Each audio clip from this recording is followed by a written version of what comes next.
Partenariat étudiant ou encore créer des lieux inclusifs pour l'art pour les jeunes. C'est le programme de la visite au Maroc du recteur de l'agence universitaire de la francophonie, le professeur Slim Khelbous, avec à la clé la signature de plusieurs accords cadres, comme celui conclu avec l'agence marocaine de coopération internationale, représentée par son directeur général Mohamed Mitsral.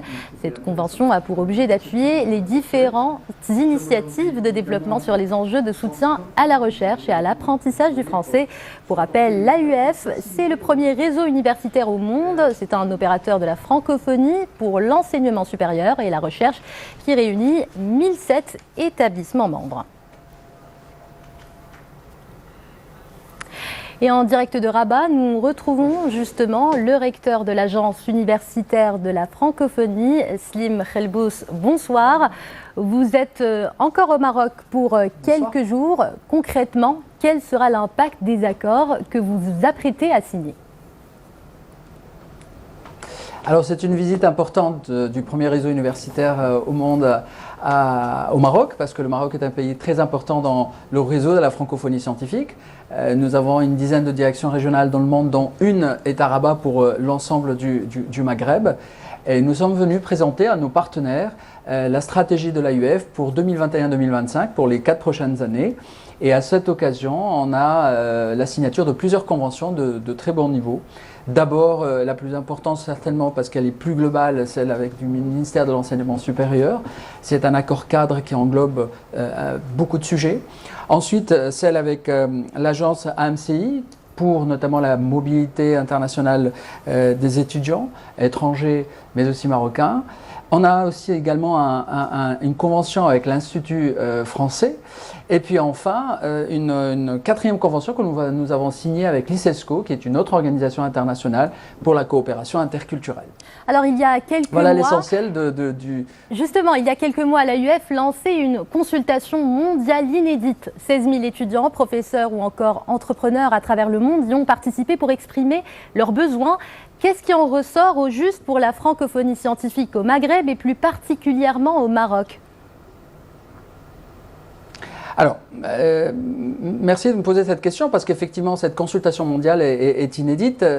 C'est un changement de méthode au niveau de l'agence universitaire de la francophonie. L'idée, c'est d'écouter plus nos partenaires, d'écouter plus nos pays hôtes, afin que nous puissions mieux adapter les programmes, les actions, les financements que nous faisons dans les pays dans lesquels nous sommes présents. C'est l'objet de cette consultation qui a interrogé les jeunes, qui a interrogé les enseignants-chercheurs, qui a interrogé les politiques, qui a interrogé aussi la société civile et l'écosystème. Bref, c'est une enquête assez large et elle donne de très bons résultats. Alors pour le Maroc, quelques éléments sur les principaux résultats qui ressortent. Alors les étudiants et les jeunes, ils insistent sur 3 points essentiels. D'abord, c'est la qualité de l'encadrement. Ils veulent avoir un encadrement encore de meilleure qualité et c'est peut-être leur première préoccupation. Ensuite, le deuxième point qu'ils évoquent souvent, c'est la question du numérique et de l'enseignement avec les nouvelles méthodes. Et en particulier, il y a un point sur lequel les jeunes insistent, c'est l'accès aux ressources numériques gratuitement. Parfois, ils ont des difficultés à l'obtenir. Enfin, ils nous interrogent sur l'utilité du français comme une langue qui leur permettrait d'avoir une belle carrière professionnelle et qui leur permettrait aussi également une meilleure internationalisation. Ça, c'est ce que nous disent les jeunes. Ce que nous disent les responsables universitaires et politiques, c'est plutôt 4 points qui se complètent d'ailleurs. Le premier point, c'est la question de l'employabilité qui pose vraiment problème au Maroc avec la massification et le nombre très élevé d'élèves et d'étudiants. La deuxième question qui ressort, c'est l'innovation pédagogique. Comment élever le niveau avec des méthodes modernes d'enseignement.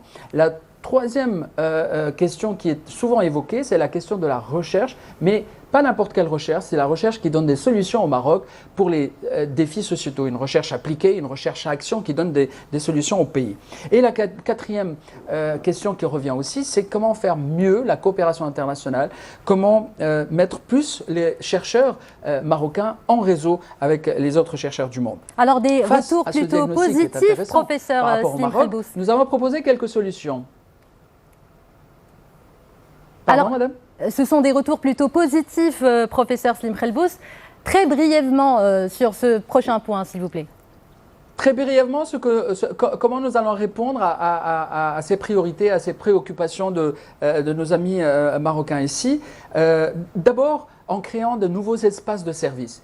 On va créer des campus numériques interconnectés. On va créer des centres d'employabilité qui sont des centres qui vont offrir gratuitement des formations complémentaires aux jeunes pour améliorer leur insertion professionnelle et surtout l'accès à l'esprit entrepreneurial. Et évidemment, nous allons travailler également sur une plateforme mondiale. Et ça, c'est une grande nouveauté que nous allons faire, c'est d'interconnecter les espaces marocains avec l'ensemble des espaces francophones dans le monde. Vous savez que l'AUF a des universités membres de 120 pays différents.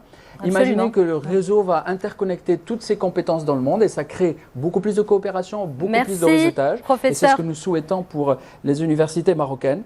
Et puis enfin, je finirai par une idée qui est très importante en m'adressant aux jeunes, pour leur dire que la francophonie scientifique, la francophonie que nous défendons, est une francophonie qui veut se développer à côté des autres langues. Elle met en valeur ce qu'apporte le français, mais à côté de l'arabe, à côté de l'anglais, à côté de l'espagnol, à côté de toutes les langues internationales, parce qu'aujourd'hui le monde est plurilingue, le monde est interculturel, et non, la francophonie que nous défendons, nous, elle s'insère parfaitement de cette interculturalité absolument nécessaire pour le développement aujourd'hui. Professeur Slim Khelbouz, vous êtes recteur de l'Agence universitaire de la francophonie. Merci pour toutes ces précisions.